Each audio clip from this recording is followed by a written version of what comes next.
Today, I want to talk about the modern history of South Korea since its founding.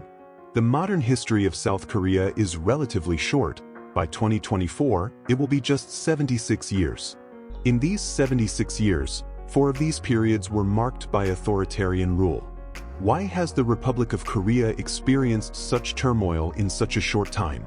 And how did it rise from these upheavals to become one of Asia's most developed and modernized countries? Before diving in, I will skip the details of Korea's establishment and the Korean War and go straight to the First Republic period from 1948 to 1960. In simple terms, the First Republic had one dominant president, Syngman Rhee. Rhee was a leader of the Korean independence movement and earned a PhD in international politics from Princeton University in the US. In 1919, he was elected president of the Provisional Government of the Republic of Korea established in Shanghai. Although he resigned shortly after and returned to the US to continue advocating for independence, he eventually became the first president of the Republic of Korea with American support. However, power often corrupts, and Rhee established a dictatorial regime centered around the Liberal Party, leading to economic decline and an unemployment rate of 4.2 million.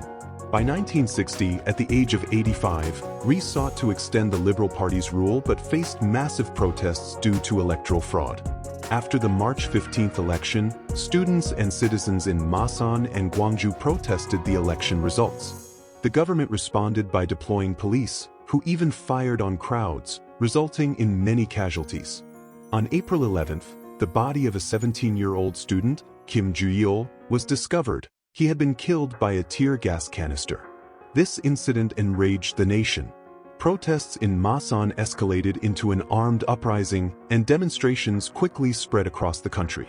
On April 18th, 4,000 students at Korea University in Seoul held a rally but were violently attacked by Liberal Party agents, prompting even more students and citizens to join the protests. By April 19th, tens of thousands had gathered on the streets of Seoul, demanding Rhee's resignation. The military chose to remain neutral, and the situation spiraled out of control. Under domestic and international pressure, Rhee announced his resignation on April 27th and fled to Hawaii, marking the end of the First Republic. The student-led revolution, later known as the April 19th Revolution, symbolized the victory of the Korean people against tyranny and marked the beginning of the democratic movement in South Korea. It remains the only instance in Korean history where a dictatorship was overthrown through student protests. Following Syngman Rhee's resignation, South Korea entered a brief transitional period before establishing the Second Republic, shifting from a presidential system to a cabinet system, with the Democratic Party taking power. However, internal conflicts soon arose between the new and old factions within the party. Ultimately, the faction led by Chung-hee emerged victorious, but this also led to a split, with the old faction forming the new Democratic Party. The Second Republic struggled to address the issues inherited from the First Republic, such as electoral fraud and judicial corruption, showing a vague and passive response that failed to regain public trust. Chung-hee's government proved ineffective in handling economic difficulties and military relations, resulting in an unemployment rate soaring to 40%, causing widespread public discontent. While freedom of speech was restored, media criticism of government incompetence and calls for unification further destabilized the situation. Corruption and factional strife within the military sparked dissatisfaction among junior officers, who initiated a movement to hold senior officers accountable for the chaos of the First Republic. However, their efforts were suppressed, extinguishing hopes for peaceful reform.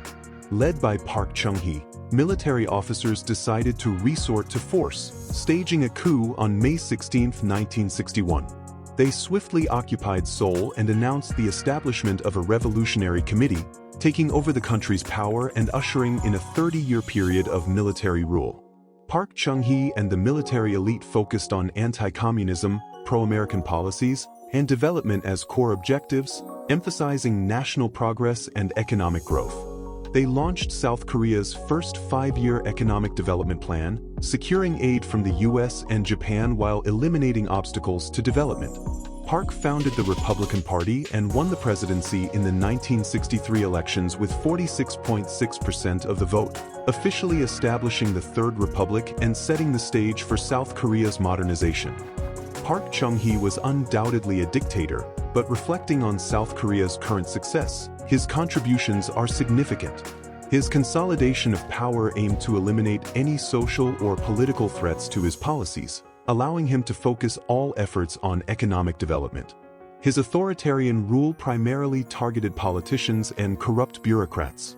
To maintain his grip on power, Park implemented various measures that, while seemingly undemocratic, insulated South Korea's economic policies from congressional or political interference, allowing professional bureaucrats of his choosing to drive economic initiatives. After winning re-election in 1969, he sought a third term and initiated constitutional amendments, leading South Korea into a phase of institutional instability. Despite the drift towards dictatorship, many citizens supported him, eager to escape poverty and not wanting to see national development hindered. Ultimately, although the voter turnout was historically low, the constitutional amendments passed with nearly 70% support. However, Park could not escape the fate of power corruption, gradually mirroring the dictatorship of Syngman Rhee that he once criticized. In the lead-up to the 1971 parliamentary elections, the Democratic Party saw the emergence of two political stars, Kim Young-sam and Kim Dae-jung. Kim Dae-jung became the opposition's presidential candidate, marking the beginning of a struggle between Park and the opposition. The 1970s were a transformative period in history, and changing international dynamics made Park aware that South Korea's role as a frontline against communism was diminishing. He began to exhibit distrust towards the US and started exploring a strategy for national defense autonomy. After the July 4, 1972, North-South Joint Declaration, North Korea's economic strength, supported by two major communist powers, continued to surpass that of South Korea. Calls for reunification resurfaced, challenging Park's policy of development before unification. He believed that unification would not be achievable during his lifetime, showing little interest in dialogue with North Korean leader Kim Il-sung. By the end of 1972, North Korea continued to dig tunnels along the DMZ. Meanwhile, South Korea faced severe inflation, frequent labor disputes, and growing demands for workers' rights and democratic freedoms. Kim Dae-jung's platform directly targeted Park's government, advocating for dialogue with the US, China, Japan, and the Soviet Union, ensuring security on the peninsula, and promoting a more equitable economy. These policies garnered significant voter support. Despite Park's use of various resources to narrowly defeat Kim Dae-jung, the New Democratic Party secured 89 seats in the National Assembly, indicating that Park's policies were losing public support. He realized that if elections continued to be held through direct voting, he would likely lose.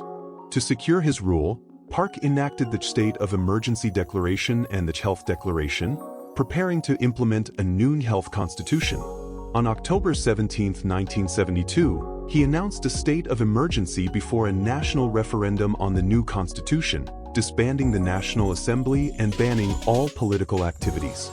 In the nationwide referendum on November 21st, the health constitution received 91.5% approval, reflecting the emerging middle class's desire for stability.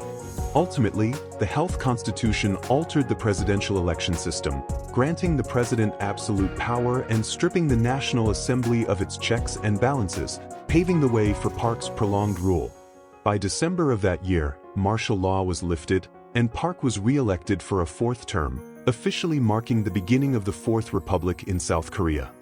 Under Park Chung-hee's authoritarian regime established by the Yushin Constitution, South Korea experienced rapid economic growth, particularly in heavy and chemical industries, but this progress came at the cost of oppression and bloodshed against democratic activists. In the spring of 1972, international events like Kim Il-sung's visit to China and the fall of South Vietnam heightened security tensions in Korea. At the same time, a movement against the Yushin regime emerged, prompting Park to implement a series of emergency measures that further suppressed dissent. On April 11, student Kim Sang-jin from Seoul National University committed suicide after issuing a conscience declaration, becoming a symbol of the anti-dictatorship movement. This act sparked widespread societal outrage, leading over 1,000 students to mourn and protest on May 22. The police responded with a heavy-handed crackdown, arresting hundreds, which resulted in the second movement of the Youth League. In response, Park issued Emergency Measure No. 9, further restricting freedom of expression and depriving citizens of basic rights, but this oppression only fueled stronger resistance.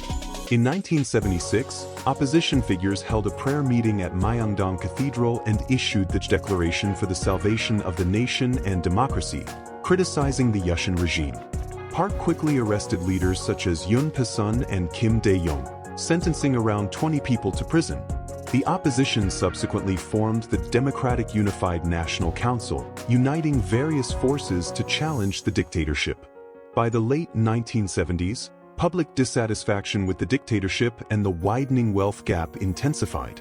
In 1979, Kim Young-sam was elected president of the New Democratic Party, leading a political confrontation with Park.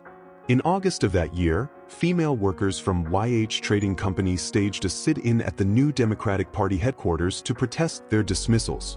The police violently suppressed the protest, resulting in one worker committing suicide by jumping from a building, an incident that became a catalyst for the downfall of Park's regime. Following this, Park revoked Kim Young-sam's parliamentary seat, triggering larger waves of protests. Massive demonstrations erupted in Busan and Masan, known as the Busan-Masan incident. Although these protests were suppressed, divisions within the regime began to surface. On October 26, during a banquet, the head of the Central Intelligence Agency, Kim Jae-kyu, disagreed with Park's policies, believing his dictatorial actions harmed national interests. Ultimately, Kim shot and killed Park and his close aides. Thus, Park's 18-year rule came to an end, paving the way for a new political landscape in South Korea. After Park Chung-hee's assassination, South Korea entered a brief period of political turmoil. Following the shooting incident on October 26, 1979, then Prime Minister Choi Kyu-ha became the acting president according to the constitution and was officially elected president in December of that year. However, his government was weak, unable to control the situation or push for democratic reforms.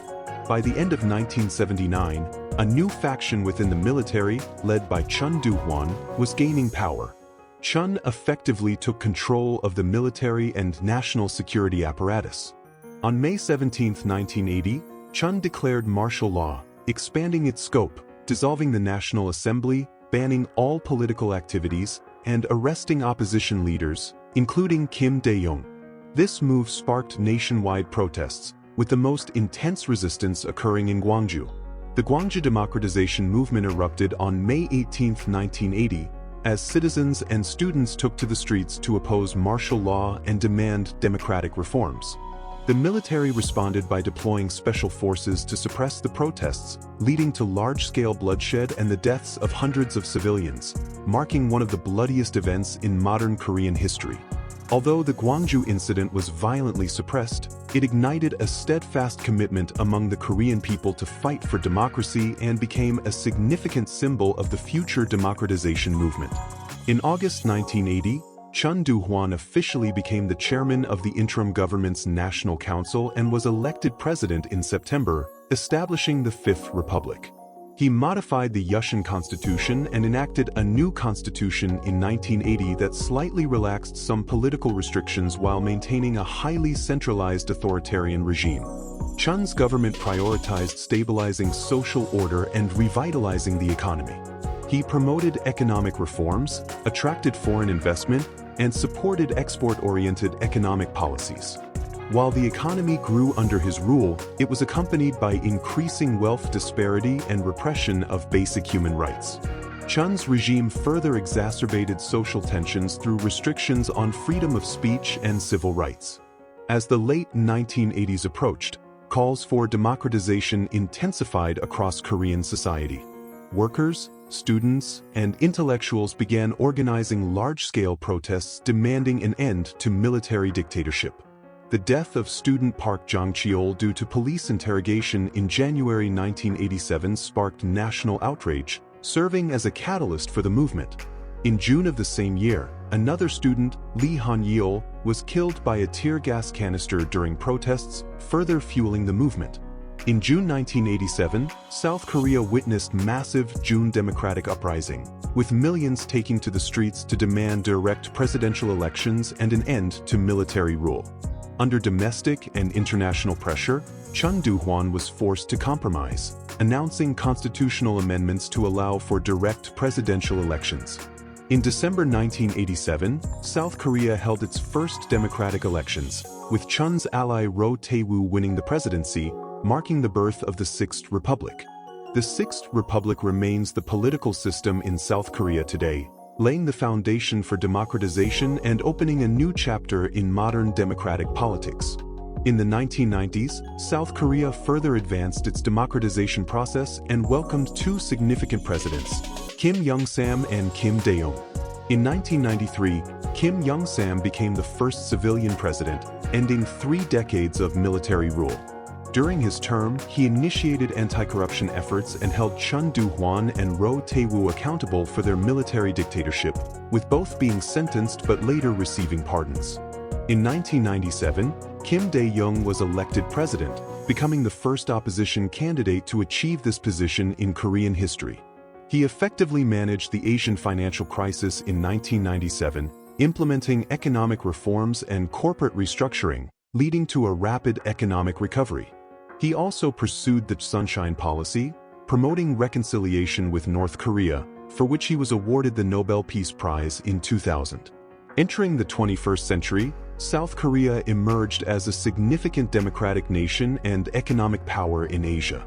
However, political and social challenges persisted, including issues of corruption, wealth disparity, and high youth unemployment rates. During the presidencies of Roh Moo-hyun, Lee Myung-bak, and Park Geun-hye in the 2000s, South Korea experienced further economic development but also faced several political crises.